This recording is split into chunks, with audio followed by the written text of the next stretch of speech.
اللہ رب العالمین والصلاة والسلام علی اشرف الانبیاء واکرم المرسلین وعلی آلہ وصحبہ ومن تبعہم بإحسان الی یوم الدین وبعد۔ آج 30 جنوری 2020 ہے۔ اصول علوم شرعیہ کورس کے نام سے جو ہمارا سلسلہ چل رہا ہے، جس میں 3 سبجیکٹ کا انتخاب کیا گیا۔ پہلا اصول فقہ، دوسرا علم المنطق اور تیسرا اصول حدیث۔ تو آج انہی 3 سبجیکٹ میں سے جو تیسرا ہے اصول حدیث، اس کا پہلا لیکچر ہے۔ ہمارے ہاں محدثین کرام کے ہاں زمانوں سے یہ دستور ہے کہ وہ مجلس حدیث میں جو حدیث المسلسل بالاولیہ ہے وہ پڑھتے ہیں اور اس کی سند دیتے ہیں۔ تو ہم پہلے حدیث المسلسل پڑھیں گے، جس کو متصلاً سند کے ساتھ آپ کو اجازت بھی حدیث پڑھنے کے بعد دیں گے۔ یہ محدثین کرام کا طریقہ ہے، یعنی ان کی سنت ہے۔ تو آپ بھی جب بھی پڑھائیں حدیث کا کوئی بھی لیکچر، پہلا جو لیکچر ہو اس میں حدیث مسلسل بالاولیہ کی سند ضرور دیں اور اس کو ضرور پڑھائیں۔ تو میری جو سند ہے وہ شیخ اسامہ الازہری حافظہ اللہ ورعاہ کے تاریخ سے آقا کریم علیہ الصلاۃ والسلام کی ذات تک متصلاً ہے، جو آپ کو لکھی ہوئی بھی دے دی جائے گی، جو اس وقت اس مجلس میں یہاں پہ موجود ہیں براہ راست۔ جو ریکارڈنگ سنیں گے یا تسجیل سنیں گے یا بعد میں، تو ان کے لیے یہ اجازت خاصہ نہیں ہے، اجازت عامہ ہے کہ وہ بھی اس کو روایت کر سکتے ہیں۔ حدیث المسلسل بالاولیہ یہ ہے کہ یہ حدیث حضرت عبداللہ ابن عمر ابن عاص رضی اللہ تعالی عنہ سے روایت ہے۔ آپ فرماتے ہیں کہ آقا کریم علیہ الصلاۃ والسلام نے فرمایا، الراحمون یرحمہم الرحمن تبارک و تعالی۔ پڑھیں میرے ساتھ، الراحمون یرحمہم الرحمن تبارک و تعالی، ارحموا من فی الارض یرحمکم من فی السماء صدق رسول اللہ صلی اللہ علیہ وسلم۔ تو آپ اس کو میری سند کے ساتھ متصلاً آقا کریم علیہ الصلاۃ والسلام کی ذات پاک تک روایت کر سکتے ہیں۔ اس حدیث میں حکمت کیا ہے؟ محدثین کرام اس حدیث کا انتخاب کیوں کرتے ہیں کہ اس میں آقا کریم علیہ الصلاۃ والسلام کی جو خاص صفت ہے رحمت، اس کو بیان کیا گیا ہے، اس کی طرف اشارہ، وما ارسلناک الا رحمۃ للعالمین، کہ جو بھی حدیث پڑھنے والے ہیں یا طالبان علم ہیں، جو اسٹوڈنٹ ہیں، وہ اپنے اندر رحمت، نرمی پیدا کریں، غصہ نہ کریں، اخلاق میں اچھے ہوں۔ جیسا کہ قرآن کریم نے فرمایا، وَلَوْ كُنْتَ فَظًّا غَلِيظَ الْقَلْبِ لَانفَضُّوا مِنْ حَوْلِكَ، اگر آپ سخت دل ہوتے، ہر ایک کی بات سن کے غصہ ہو جاتے یا بات کو بار بار سمجھانے کے لیے دہراتے نہ، تو یہ لوگ آپ سے منتشر ہو جاتے، دور ہو جاتے۔ اس لیے محدثین کرام یہ حدیث پڑھتے ہیں کہ آپ اپنے اندر رحمت والی جو صفت ہے اس کا آپ کے اندر ظہور ہونا چاہیے، لوگوں کے ساتھ معاملات میں، اخلاق میں، اور اپنے تلامذہ کو پڑھاتے ہوئے یا شیخ کی بارگاہ میں حاضر ہوتے ہوئے اس حدیث پہ عمل ہونا چاہیے۔ اس حدیث کا ایک واقعہ ہے کہ اس میں ایک راوی ہیں عبد الرحمن ابن بشر ابن حکم النیسابوری۔ اس واقعہ کو امام حاکم النیسابوری نے اپنی تاریخ میں روایت کیا ہے۔ یعنی یہ دیکھیں کہ محدثین کرام کے ہاں صدیوں سے کیسا ایک اشتیاق تھا حدیث کو حاصل کرنے کا، اصول علم حدیث کو حاصل کرنے کا، کہ عبد الرحمن کے طریق سے روایت کر رہے ہیں۔ عبد الرحمن فرماتے ہیں کہ میرے والد مجھے لے گئے مجلس حدیث میں بالکل چھوٹا سا تھا، اور مجلس حدیث کن کی تھی؟ سفیان بن عیینہ رحمہ اللہ۔ تو جب انہوں نے سماع حدیث شروع کروایا تو میرے والد نے مجھے کندھوں پہ اٹھایا، کندھوں پہ، اور اٹھا کے آواز دی کہ جو اہل حدیث ہیں، یعنی یہاں پہ جو مجلس حدیث میں موجود ہیں، یہ گواہ ہو جائیں، یہ گواہ ہو جائیں کہ میں نے بھی حضرت سفیان بن عیینہ سے سماع کیا، میرے والد نے بھی سفیان بن عیینہ سے سماع کیا، آج یہ جو میرا بیٹا میرے کندھوں کے اوپر ہے یہ بھی سفیان بن عیینہ سے سماع کر رہا ہے۔ اکبر۔ تو آج پہلا لیکچر ہے اصول حدیث کا، تو اس میں ہم مبادئ عشرہ پڑھیں گے، جس کو ہم نے تقریباً اصول فقہ کے پہلے لیکچر میں اس کی وضاحت کی تھی کہ مقدمۃ العلم اور مقدمۃ الکتاب میں کیا فرق ہوتا ہے۔ کہ مقدمۃ العلم وہ ہوتا ہے کہ کوئی بھی فن یا کوئی بھی علم جو ہے اس کی جو معرفت ہے، اس کی پہچان اس مقدمۃ العلم پہ ہوتی ہے، جس کو عصر حاضر میں مبادئ عشرہ کہا جاتا ہے۔ مقدمۃ الکتاب کا مطلب یہ ہوتا ہے کہ جو کتاب آپ پڑھ رہے ہیں یا لکھیں گے تو جو مصنف ہوتا ہے یا مؤلف وہ کتاب کے مقدمے میں بیان کرتا ہے کہ اس کا منہج کیا ہے، موضوع کیا ہے، غرض کیا ہے، فائدہ کیا ہے، ابواب کیا ہیں، فصول کیا ہیں، ابتکاراً ہے، اقتباساً ہے، یا کسی کا اختصار ہے، یا طوالت ہے، یا شرح ہے، یا حاشیہ ہے، یا تعلیق ہے، یا تحقیق ہے، سب کچھ اس میں بیان ہوتا ہے مقدمۃ الکتاب میں، جس کو ہم نے کہا کہ علامہ مقریزی جو ہیں، جنہوں نے الاعتبار جو ہے ان کی کتاب المواعظ بالخطط والآثار میں بیان کیا ہے مقدمۃ الکتاب کے عناصر کو، اور مقدمۃ العلم کو شیخ سعد الدین تفتازانی رحمہ اللہ نے المطول میں بھی بیان کیا اور شرح مقاصد میں بھی بیان کیا۔ باقی اس کے اوپر مفصل وضاحت اصول فقہ کے لیکچر میں ہو چکی ہے، جو مزید جاننا چاہے تو اصول فقہ کا پہلا لیکچر سن سکتا ہے۔ بات پوچھنا چاہتا ہوں یہاں پہ، آپ نے شروع میں کہا اجازت عامہ اور اجازت خاصہ، ان دونوں میں فرق کیا ہے؟ اجازت عامہ یہ ہوتی ہے کہ آپ اس کو دیتے نہیں ہیں لکھ کر، جی صحیح۔ اجازت خاصہ یہ ہوتی ہے کہ آپ بھی کسی کو اجازت دے سکتے ہیں لکھ کر، ہاں، پوری سند کے ساتھ۔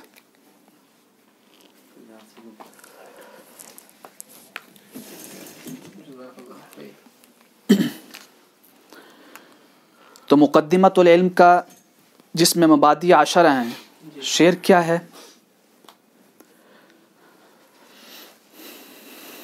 ہاں جی،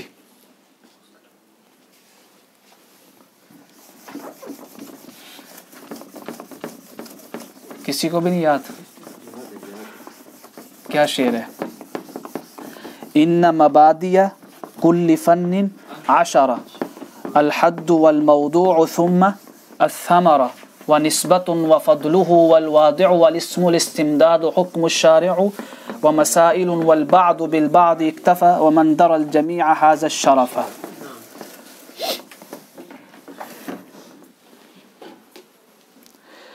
تو مبادئ عشرہ میں پہلا کیا ہے؟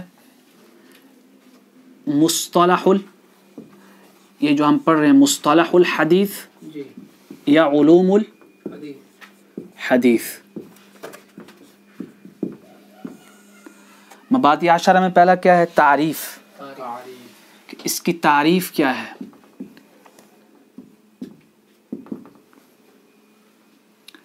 تعریف میں سب سے پہلے ہم نے کیا کہا تھا کہ تعریف کی دو قسمیں ہوتی ہیں، تعریف لقبی اور تعریف اضافی۔ تعریف لقبی کو اور کیا کہتے ہیں؟ تعریف فنی، تعریف عالمی، تعریف علمی۔ تعریف اضافی میں کیا ہوتا ہے کہ مضاف کی الگ تعریف اور مضاف الیہ کی الگ تعریف۔ اگر مصطلح ہے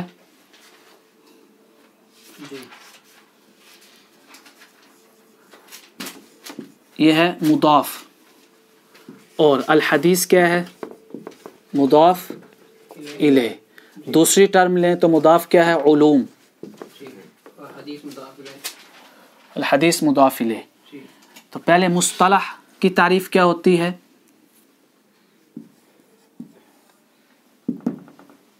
مصطلح کس سے ہے؟ صلح سے۔ صلح سے جب ہے تو صلح کیا ہے؟ صاد ہے، فا کلمہ، تو جب باب افتعال پہ آئے گا تو فا کلمہ کس میں چینج ہو جائے گا؟ یعنی فا کلمہ میں صاد آئے گا تو جو باب افتعال کی تا ہے کس میں چینج ہو جاتی ہے؟ طا میں۔ تو اس سے کیا ہو گیا؟ اصطلاح، یعنی اس سے کیا بنا؟ اصطلاح۔ اصل میں کیا تھا؟ اصطلاح، اصل میں یہ تھا تا کے ساتھ۔ اور قاعدہ کیا ہے کہ جب باب افتعال کے وزن پہ ایسا کلمہ آئے کہ فا اگر صاد ہے، ابھی صرف اتنا یاد رکھیں، باقی مفصل وضاحت لغت میں آتی ہے، صاد ہے تو کیا آئے گا؟ اس کے بعد جو تا ہے، یہ جو تا ہے کس میں بدل جائے گی؟ طا میں۔ تو اس سے کیا ہو گیا؟ اصطلاح۔ تو کیا بنے گا؟ اصطلاح یصطلح فہو